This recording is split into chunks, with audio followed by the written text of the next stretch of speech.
সবাই এই মুহূর্তটিকে আনন্দ একবার জোরে করতালি হয়ে যাক একবার প্লিজ বিগ হ্যান্ডস। আমি অনুরোধ করব আপনাদেরকে উদ্বোধনের সঙ্গীত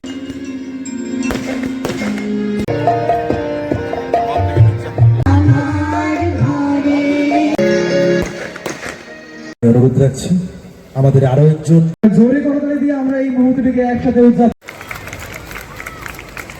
আমাদের জন্য অনেক স্মৃতি, অনেক সংগ্রাম, সাফল্য এবং অনেক যে স্বপ্ন, সেই স্বপ্নের মিলন মেলা, সেটাই আমি আজকের এই দিনটিকে আখ্যায়িত করব।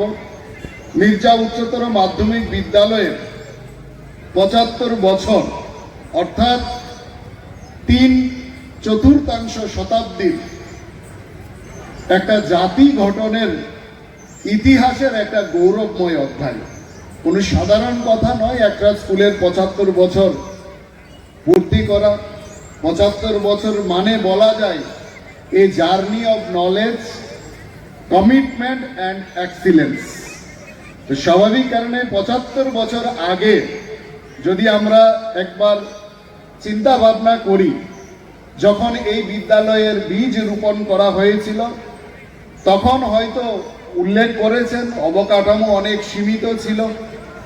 তখন শিক্ষার মানে কি ছিল? তখন শিক্ষার মানে ছিল হাতে লেখা বই ও খাতা, একটি ব্ল্যাকবোর্ড, সীমিত সংখ্যক শিক্ষক এবং পরীক্ষা কেন্দ্রিক পাঠ্যক্রম। কিন্তু এই সীমিত ক্ষমতার মধ্যেও সেই সময়কার স্বপ্ন, আমরা জানি যে সেই সময়কার স্বপ্ন অনেক অসীম ছিল।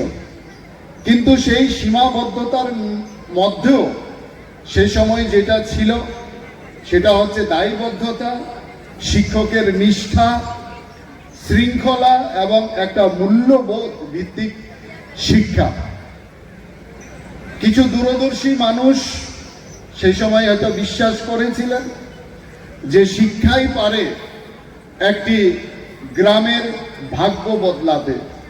আর সেই ভাগ্য বদলানোর দৃশ্য আমার পূর্ববর্তী বক্তারা, কিছু প্রাক্তন ছাত্রছাত্রীর যে সফলতা কিংবা সরকারি আধিকারিক হিসাবে, প্রশাসনিক আধিকারিক হিসাবে যে উচ্ছ্বাসনে অধিষ্ঠিত হয়েছেন তা নিয়েছেন। সুতরাং আজ এই বিদ্যালয় কিন্তু তার প্রমাণ। উঠে এসছে অনেক ডাক্তার, অনেক শিক্ষক, অনেক ইঞ্জিনিয়ার, অনেক প্রশাসনিক কর্মকর্তা, আমাদের জিতেন্দ্র মজুমদারের মতো জনপ্রতিনিধি, হয়তো অনেক সমাজকর্মী এবং সর্বোপরি অনেক সুনাগরিক আমাদের এই বিদ্যালয় থেকে উঠে এসছে। কিন্তু আজকের শিক্ষা ব্যবস্থার কথা যদি আমরা